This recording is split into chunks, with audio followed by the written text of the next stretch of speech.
Hey everyone, this is Chris and Sandy Benton with the Chris and Sandy Show, where we get up close and personal with some amazing guests throughout the entertainment industry. And today, like I say on every episode, we got a great one for you. Who do we have? We have Justin Fabus with us today. Since introducing himself in 2016, his Rust Belt work ethic has propelled him to unbelievable heights. He has shared bills with Gary Allen, Randy Hauser, and Craig Campbell, in addition to packing headlining shows. His new single, Dead in the Water, is going to be released on July the 8th. And we're excited to have him here to talk about that, the story, and so much more. Yes. So welcome to the show. Welcome. Thank you, Chris and Sandy. Thank you so much for having me. I'm so happy to be here. So I appreciate it. It's definitely our pleasure. You know, I always like to start the show out kind of same way. Last couple of years have been rough for a lot of people, but especially people within entertainment. So how has the pandemic kind of affected what you do, and what have you done to kind of get through this? You know, so during the pandemic, as musicians, all we really could do was write and record new music, which wasn't a bad thing. But it was, we couldn't perform live. We couldn't go out and do shows. All we could pretty much do was live streams and Facebook Lives and so on. So I took that time during the pandemic. I released an album, and then right after that, I released an EP. So it gave me a lot of time to record and focus on new material.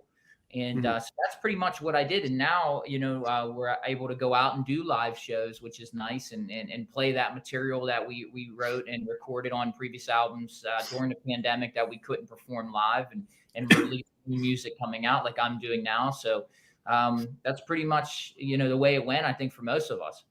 Yeah, it's like for us, we launched this show January of 2020, so a couple months before everything happened. And I remember thinking, I wanted to build a good foundation that year, and our goal was maybe 100 interviews that year. And then everything gets shut down. I told Sandy, this could be our time to shine, because then artists that normally wouldn't come on our show because they're too big might be willing to. And because of that, we reached out to anybody and everybody in 2020. And we did over 300 interviews that year, and we're over 500 now.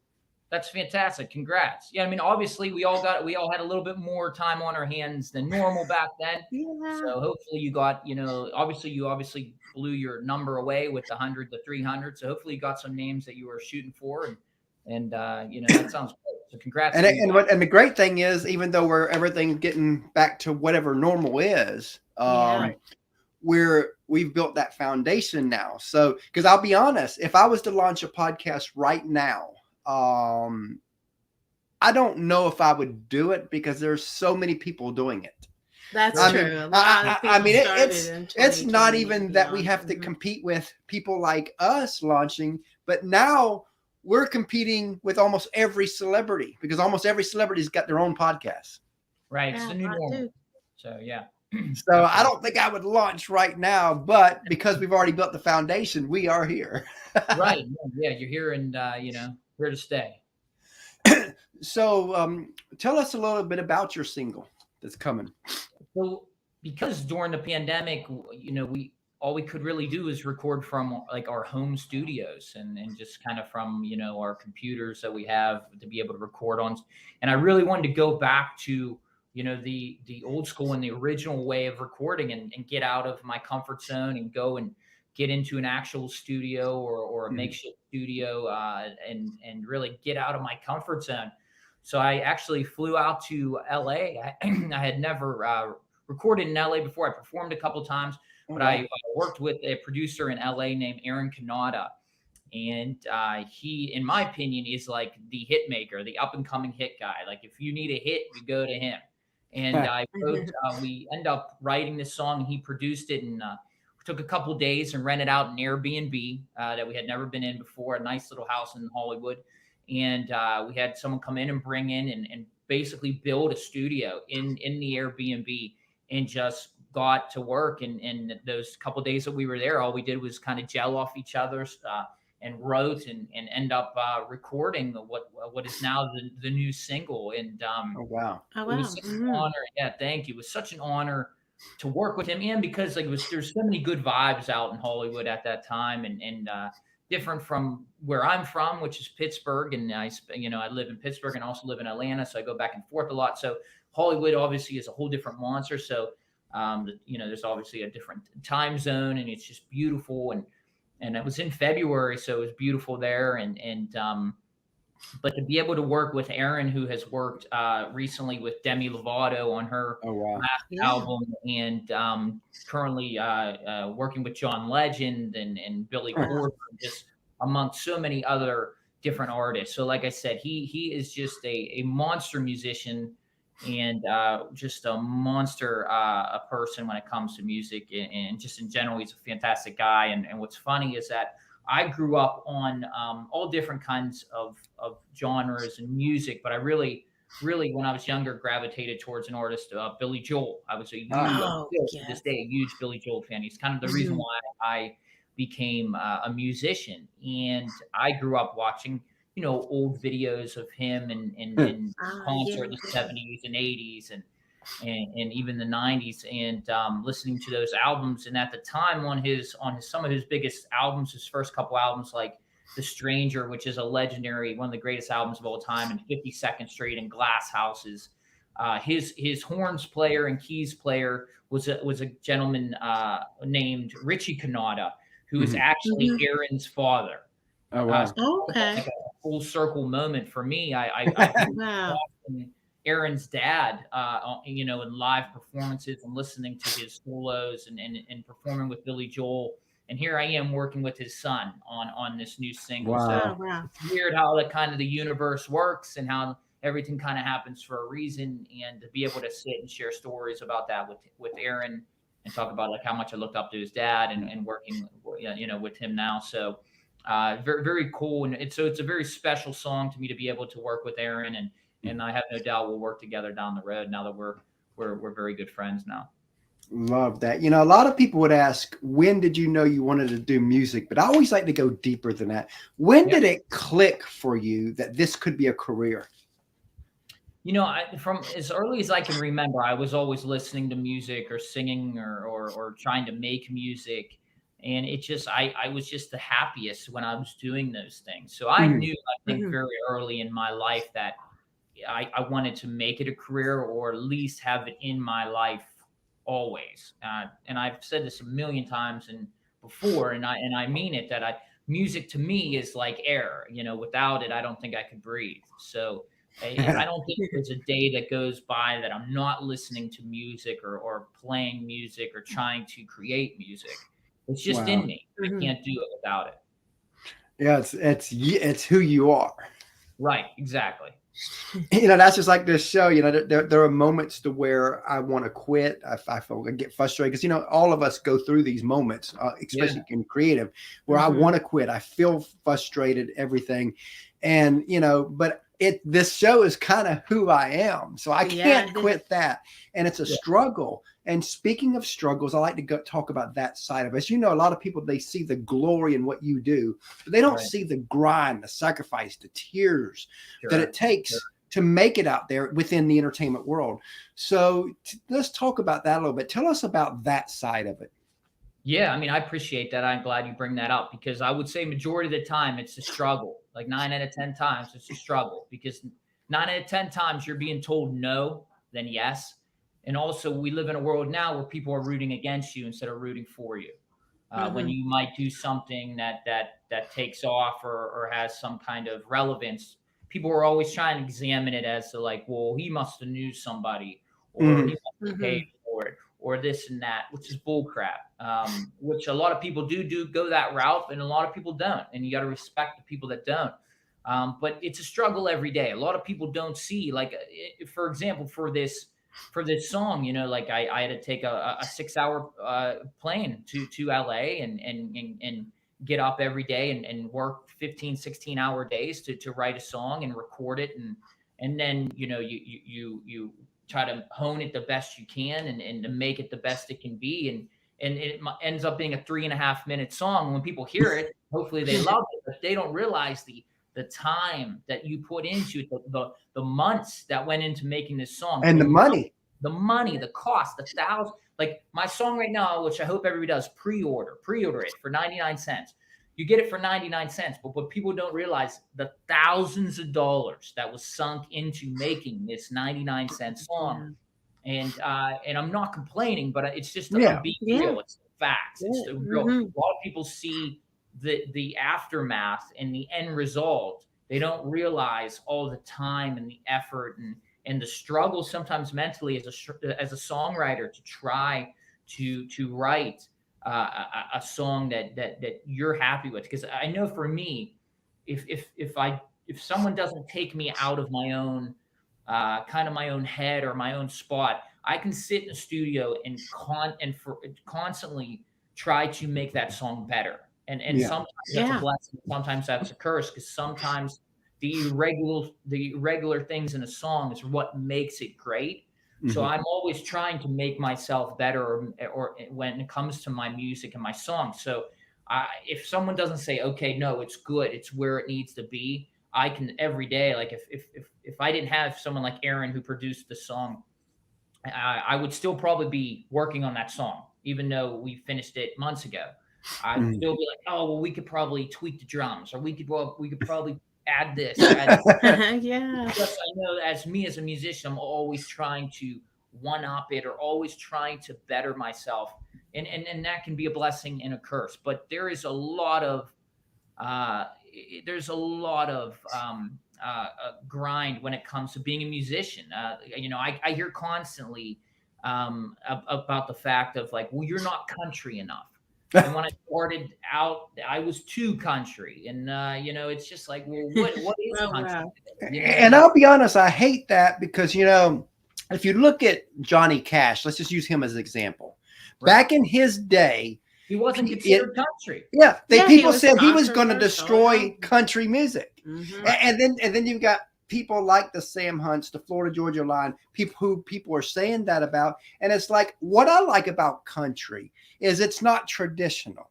It's everything. It's everything. You've got tradition. If you like traditional country, we have it. If you like pop country, we have it. If you like Christian country, and that to me is what country music is about, is a blend of a little bit of everything, because that's what it's always been. Right. Like, some people forget that there's subgenres, like you said, Christian country, and there's country rock, and there's Texas country, and there's pop country. So like, I'm not a big fan of the word genre, because you can't tell me growing up that you just listen to country music, that you just listen to rock music. We all grew up on different kinds of music. And in the end, if it's good music, it makes you move, it makes you dance. That's all that matters. So exactly. Absolutely. 100% agree. That's the way I look at it. Here, our buddy Joe said, as much as he complains about being a talk show host, he says, I'm that much more glad I'm not a musician in 2022. My goodness. It's a grind. Yeah. Yes, it is a grind. Yeah. But I mean, the grind makes it's a passion. Yeah, the grind makes the reward that much more sweeter and that much more enjoyable, because when you work really hard and put out a song or an album, and then people hear it, and you have people tell you, even if it's just one person, if you impacted one person from your album or your song, and they said, hey, that song got me through a hard time, that song got me to another place where I needed to be, or your song really lifted me up. That's all that matters. All the grind, all the hard work, that's all that matters. Or if someone says, your one song is my wedding song, or or my one song like helps put my son or daughter to sleep. It's like, oh wow, that's all that matters. That's what makes it count. And you're going to perform a song for us, matter of fact, aren't you? Yeah, I am. I'd love to. Yeah. Well, tell us about the song, and the floor is yours. Yeah. So I always get requests to do one, probably my first radio hit, which I'll do now. It's called Leaving Kind. And I wrote this. This was my first hit on country radio. And funny, as a songwriter, a lot of songwriters will I would think agree with this. When you have a song in your head and you get in the shower, and all you do every time you shower is you start singing this song, it's like, you might have to put this on paper. But I was at the time, I was in a relationship where I was working nights and she was working days, and we just never really saw each other. So it obviously didn't work out. And one time I was leaving to go to work, and she told me, "You're the leaving kind." Yeah. Ah, Wow. yeah. At the time, I was like, I don't know what that means, whatever, Yeah. and then days later, all I just kept hearing was, "You're the leaving kind, leaving kind, leaving kind." And I'm in the shower, and Uh-huh.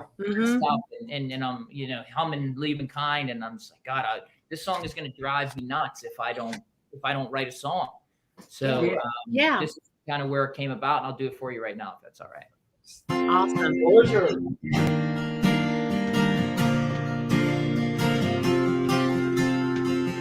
I woke up early this morning, sunk a mountain warning how to tell her goodbye.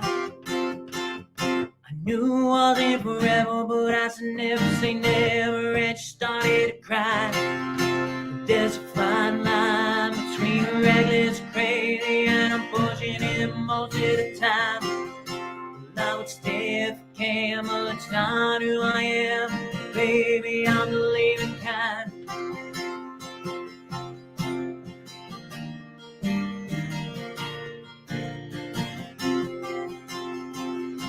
Got my bags all packed, I'm not looking back, I ain't living no lie. What makes me do the kind of thing that I do? Hey, I'll never know why. But there's a fine line between reckless and crazy, and I'm pushing it most of the time. Well, I would stay if I can, but it's not who I am. Baby, I'm the leaving kind.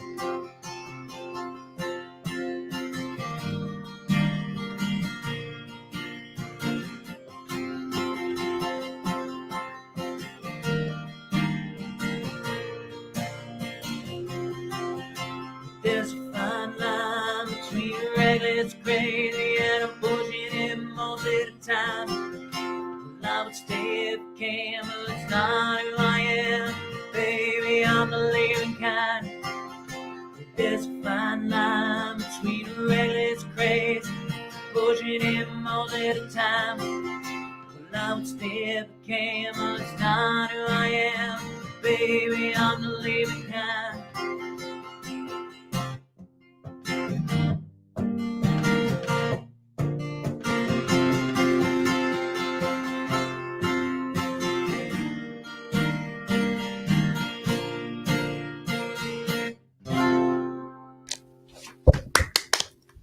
I love it. Awesome. Good job. Now that we talked a little bit about the sacrifice and all that, let's flip the script and go the other way and talk about some of the highs you've had, and you've had a lot of them. And let's start with you taking a stage at PPG Paints Arena. Tell us how that happened and how was that? Yeah, so for people that are not familiar with that arena, it's the arena that's in Pittsburgh, Pennsylvania. It's where I grew up in Pittsburgh, where I'm from. Okay. And so obviously, as a musician, your bucket list is obviously you want to play the arena and the stadium in your hometown. And I had the opportunity of opening for New Kids on the Block. And I know a lot of people are going, well, if you're a country guy, what are you doing opening up for a boy band?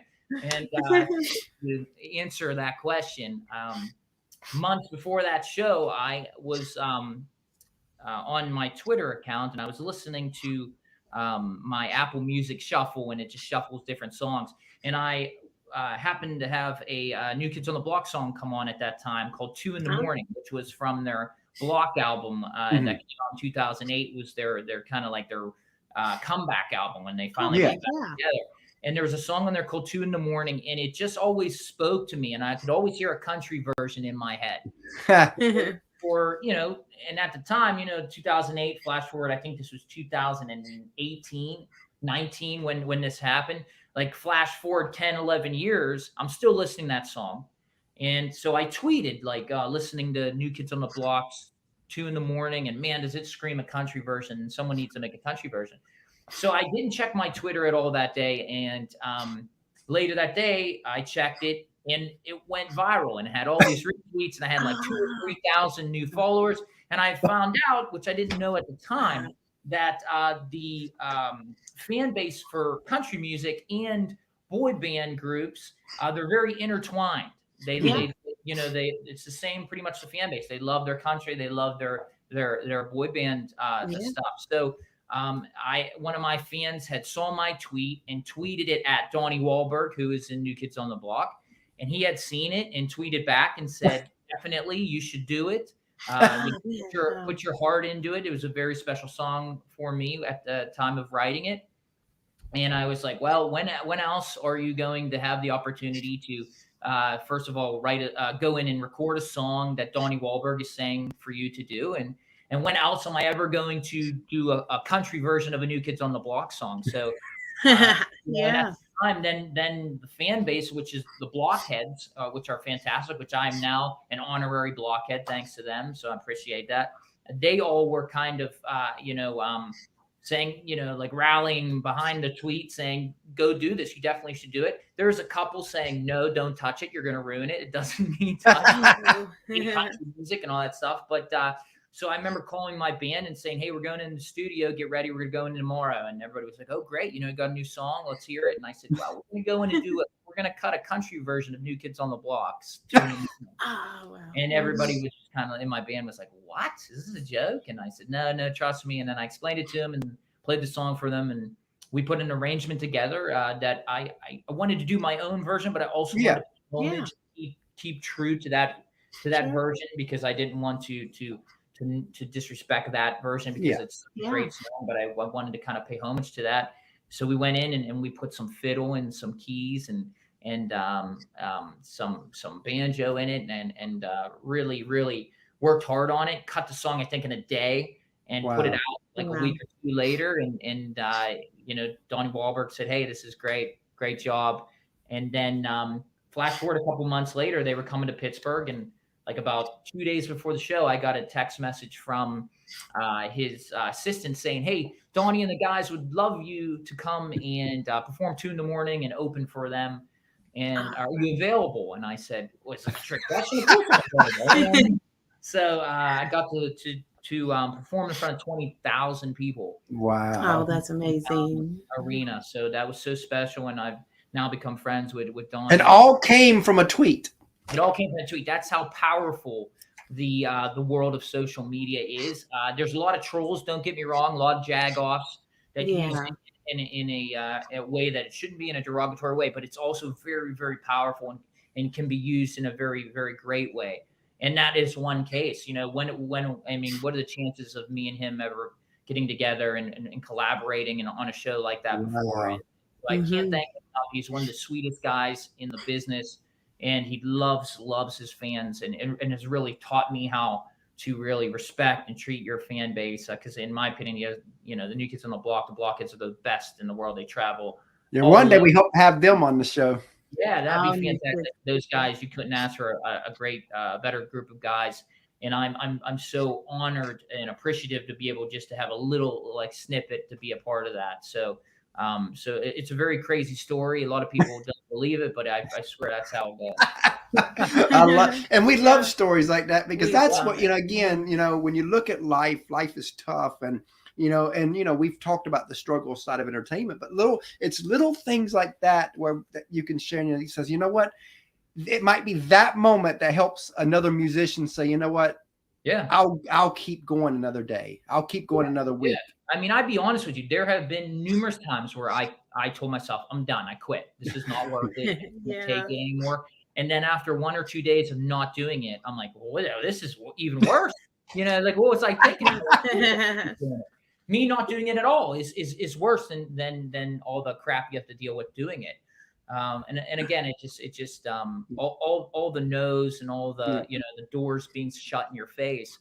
It just makes the door that does open finally that much more, just much more sweeter to walk through. So again, it might sound like I'm complaining, but I'm not. I'm just explaining it is a difficult road, just like anything. But and see, again, I know some people might see it as complaining. Right.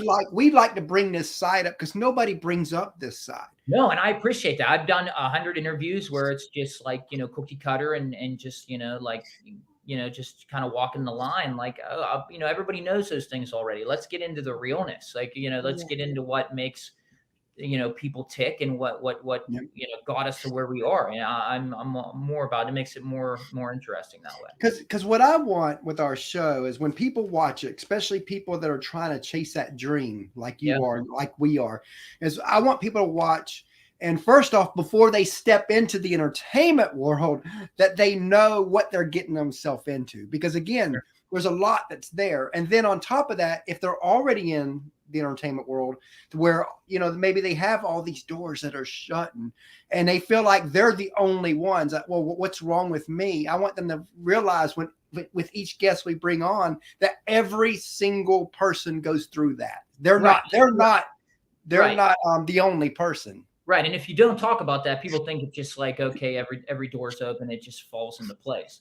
Let's be honest. There's a backstory for everything. Everybody that has some level of success, there was a grind. There was a lot of work, whether it was years or many years. There's some kind of foundation that was set. We just don't you just don't wake up and it happens. None of this can be put together without a powerful team. And we always want to talk about that side of it too, as because the teams never get love that they deserve. But on our show, they get some love. So take a few moments and just tell us about the team that helps you be who you are. Yeah, I mean, I'm very fortunate to have the team that I have. First of all, my band, a lot, I know it says Justin Fabus maybe in lights or on albums and stuff, but without my band, I couldn't perform shows. I couldn't do live shows. Mm-hmm.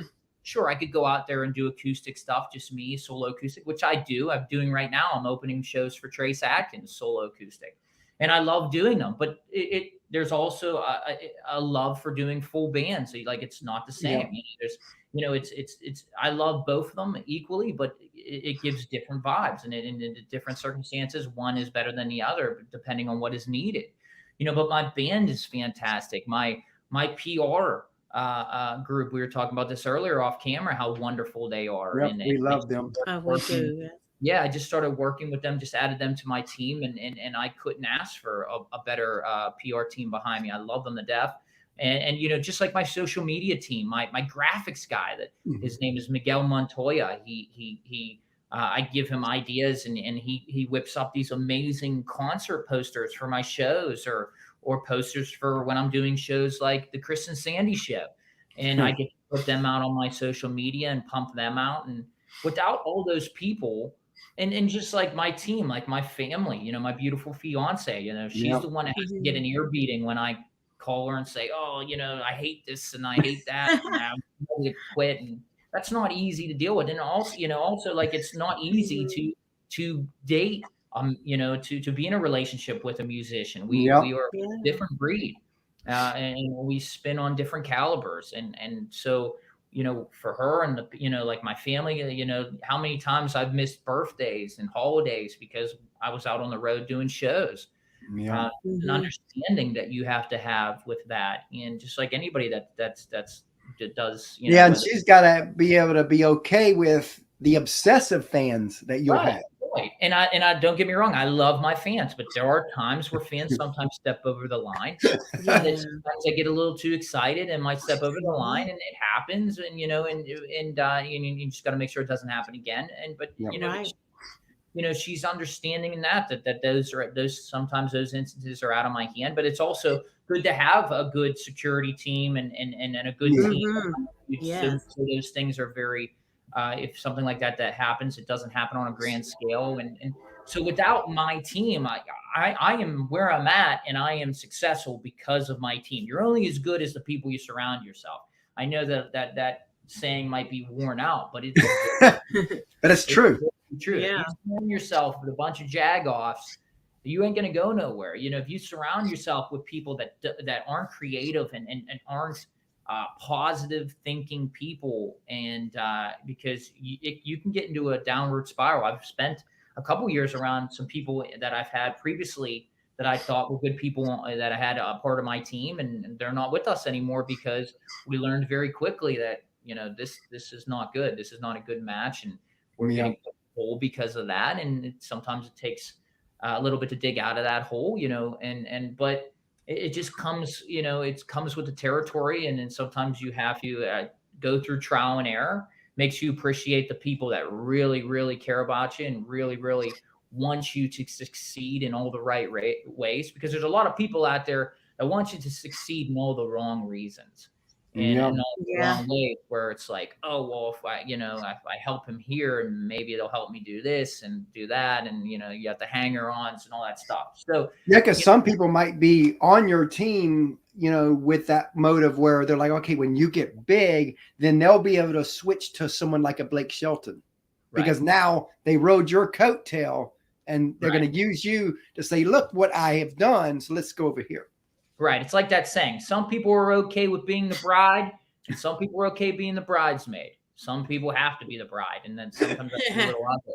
So, unfortunately, people need to know their place in things, and, that can get a little ugly. So, but I'm very fortunate. Again, I'm where I'm at single-handedly because of the wonderful people that are on my team. And, speaking of teams, we have a third co-host, our little 10-year-old. Christopher. Yeah. So Sandy's going to go to him. We always have him ask a few questions. And we've got a 3-year-old that when she gets older, she'll be plugged in the show too, because we keep it family affair. That's awesome. I love it. So while we're waiting for him to come in, what's kind of next for you? Right now, we're just gearing up for the release of the single. I haven't really announced this much already, but we're going to have a full motion picture music video for the song. I haven't really announced that a lot, so that's kind of a first here. So that's going to come out very shortly after the song on July 8th. So I haven't done like a full motion music video in a while that has a nice story behind it. And so I'm looking forward to releasing that, and obviously doing the handful of summer shows that we have booked, and some shows in the fall and winter. And so hopefully Dead in the Water becomes a real big hit. Hey, buddy, how are you? You good? Nice to meet you. I heard a lot of great things about you. Yes. All right. Hi, Justin. So what's your favorite food? Say that again? What's your favorite food? Favorite food? I love grilled chicken. That's probably my favorite food. That's good, ain't it? Because what's yours? Mine's pizza. Oh, pizza. Yeah. He'd eat it all day long if we gave it to him. Can't go wrong with pizza, right? Yes. That's a great one, ain't it? Mm-hmm. Okay, so what's your TV show? Favorite TV show? Does it have to be like a present one, or can it be like an older one? Be any. It can be any. I'm a big fan of a show. It's way before your time. When you get older, maybe you could watch it. But your dad probably remembers it. It's NYPD Blue. Yeah. That's probably my favorite TV show. I watched reruns. I love all the cop shows. Yeah, fantastic. My CSI is always our faves. Yeah, and Blue Bloods with Donnie Wahlberg is one of my favorite. My brother is a homicide detective, so it's like he's really doing the real stuff that I see on TV. But that's probably my favorite TV show. Because what's yours? Mine is SpongeBob. SpongeBob, I love SpongeBob. The theme song for the SpongeBob, that opening line is a steel guitar. Did you know that? I did not know that. Now you do. Yes. Okay, so what's your movie? Favorite movie? That's an easy one. Rocky. Have you ever seen Rocky? He hasn't yet.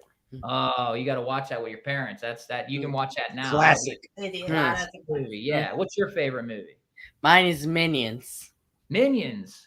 My fiance loves that movie. She has Minion socks and Minion things all over the place. So that's a cool. Our 3-year-old has all that. She has a bunch of different Minion stuff. She loves the Minions. Yeah. My fiance I find Minions laying around the house all the time. Bye. Thanks. All right, buddy. Thanks for the question. Great to meet you. So if you could co-write with any artist, dead or alive, who would it be?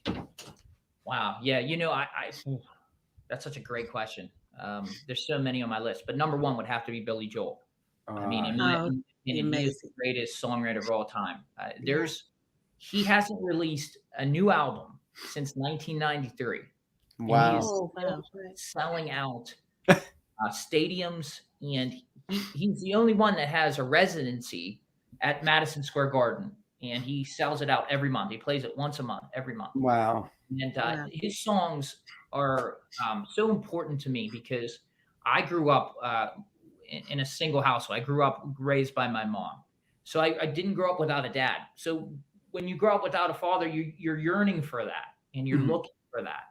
And so I really didn't have that. I had a grandfather that I could go to, and which was great, but yearning for like a father, I would go to music, or and I would watch how, as a young boy, you're trying to learn how a man works, and how, how a man should be, and how they should treat people. So I would watch Billy Joel interviews and watch live concerts, and seeing him interact with people and see him move on stage, and just kind of get lost in artists like Billy Joel, or Johnny Cash, or Elvis, or Richard Marx, Tim McGraw, and then you just kind of, so I think a lot of those huge artists really don't know how impactful they are to like the younger generation that doesn't really have someone like a father figure, because they kind of like yearn for that. So they go to some kind of a male, perspective. And, and I've never seen an artist where you could be going. It's weird how he has this effect, at least on me, but I've heard this with other people. It doesn't matter what you're going through at that time. He has at least one song that, like, it's like, oh my God, it's like he's speaking to me.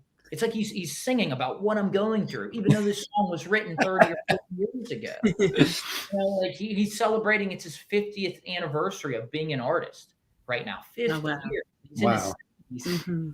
And like, I've gone to his shows. I've been fortunate enough to have some of his band members play on previous albums of mine. Oh wow! I'm friends with them, and have met up with them numerous times after shows that I've been at with, and I go to his shows, and there's thousands of people, and you would think Billy Joel, he's in the 70s, he was huge in the 70s, 80s, and 90s, and so they're older people at these shows. No, there's like 7, 8-year-olds. There's 7-year-olds to 80-year-olds in these shows. He breaks all the generations. Yeah, and that's just a testament of how amazing his songs are, and how amazing his music is. So if I could like steal an ounce of that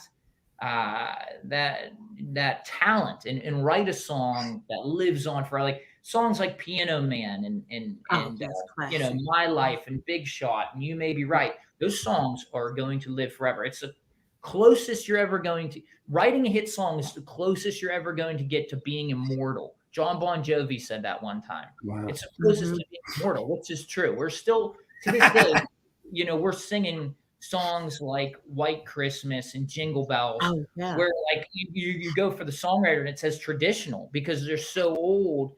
A lot of people don't know who the original songwriter is. So songs like Billy Joel's, and songs like Johnny Cash and Elvis and George Jones, and those legends, those songs are going to live on forever. Your son is going to be listening to Billy Joel and Elvis. Absolutely. He's our age. So it's just a testament of how amazing music can be, to a point where, the political climate and everybody's, you're either this or you're that, or we can't agree to this. And there's so much in the world. Music is the only thing in this world that can brings people together. Universal. On the left, you might be on the right. I might be here, you might be there, but I guarantee there's a song that we all love. And so true. For about 3.5 minutes, we can let all the bull crap aside. And I'll enjoy that song. That's what's amazing about music, and that's why I love being a part of music, because I might be able to do that one day. Love that. Now, back in 2015, we got to interview Kelsey Ballerini before she was Kelsey. Oh wow! And one of the questions I asked her was where she wanted to be in 5 years. And I always like to tell this story before I ask the guests that same question. Because the answer she gave us is to the T of what she's living right now. She definitely planned it out. She had it planned out. Yeah, she could see it. She could visualize I'm sure it didn't go exactly as planned, but she's living what she told us that in that time. So knowing that, where do you want to be in 5 years? Kelsey is so fantastic. She's such an amazing singer-songwriter and performer. She's amazing. And I'm a big, firm believer of willing things into existence. Yeah. Sounds like what she did. Because if you get a mentality where you never can or can't do certain things, you're not going to do them. So there's been a couple instances where I've willed things for years and they end up happening. So I'm a very firm believer that. So 5 years right now, when I was younger, when I was starting out, my perception of being a successful musician or songwriter has changed tremendously as I grow older. Back then, I thought I had to have the biggest song in the world and the biggest tour and be the biggest artist, blah, blah, blah, blah. No, that's all bull crap. I just want to be making good music. I want to be obviously successful as a musician. I'd love to have a #1 song. I'd love to be on a huge successful tour. But 5 years from now, I'd love to just be making great music that people love and brings people together. And be successful and be able to do it successfully. And I've been fortunate for the last couple of years. I've been able to do that. So I'd love to do it on a grander scale, like be on a tour maybe with a Kelsey Ballerini, you know what I mean, or playing stadiums, awesome. But I've been fortunate. I've had great opportunities, like I said, doing shows right now with Trace Atkins. He's a legend. He's one of the greatest country singers of all time. I mean, his voice is unbelievable, and he's a fantastic actor. He's got a brand new TV show that's coming out in September, and he's such a big guy. I mean, he's a WWE wrestler. He's got he looks almost 7 foot tall, but he couldn't ask for a sweeter, more caring. He's done so much for our military and our police officers or firefighters, and he's just fantastic. So to be able to be around those type of people, learn from those people, I couldn't be more grateful. Love that. Now let's look for 15 years down the road. Let's say you're a success on a grand scale.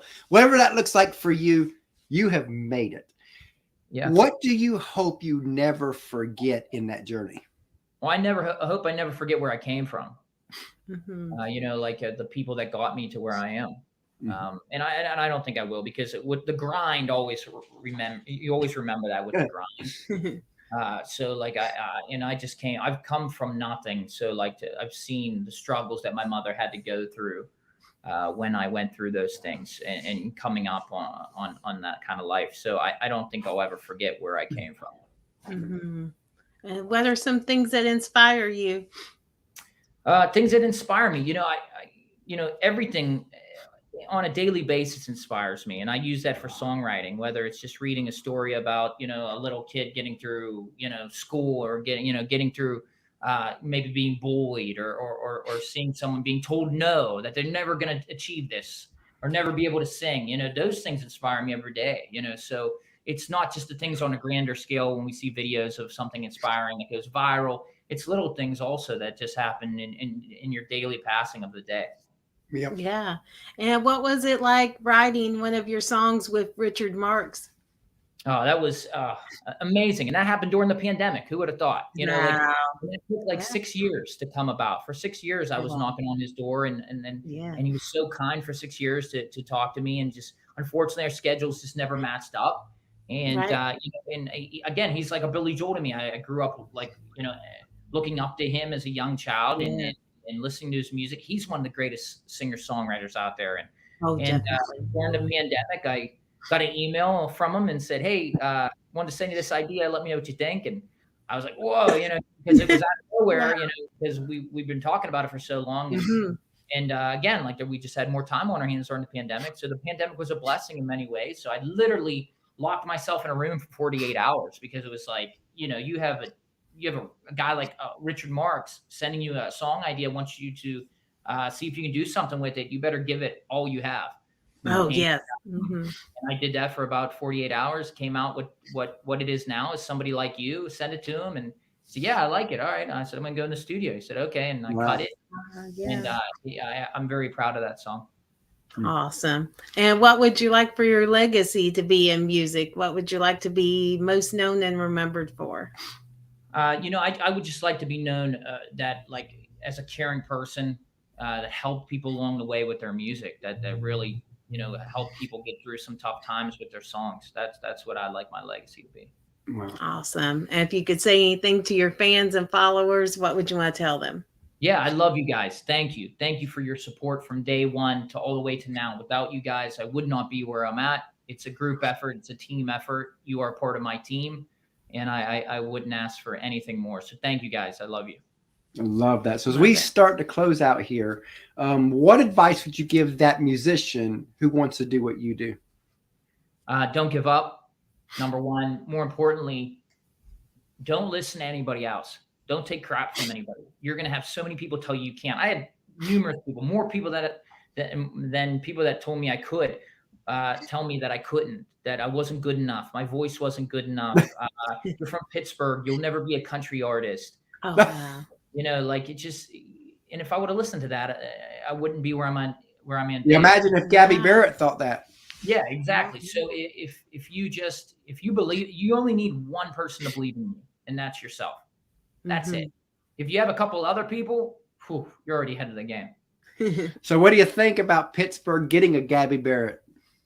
Yeah, I mean, it's funny. I used to do shows with Gabby when she was like 14, 15. She used to open up for me. Oh, wow. And yeah, and back then she was an R&B singer.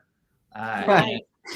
You know, singing Mariah Carey and Whitney Houston songs. I mean, her voice is ridiculous. So very proud of her. And I saw her a couple years ago when I was at the CMA Awards. I was sitting about a row or two behind her, saw her and her husband. I heard she had their second baby coming on, so that's beautiful. And so I can't be, you know, nothing but congrats to her and her family. Love that. So as we close out here, tell everybody how they can find you. Yeah, justinfabus.com. All my social media handles are at the Justin Fabus. So not to sound pompous, but Justin Fabus, somebody must have took Justin Fabus. So right. the best for people to remember. So absolutely makes it easy. Yeah, it does. You know, we really enjoyed having you on. We definitely look forward to having you back down the road. It's all mine. Thank you so much for having me, and it was so nice to meet your son. So thank you. It was awesome. Thank you. It was our pleasure. You have a great day. Thanks for your time today. Be safe. Thanks. Bye.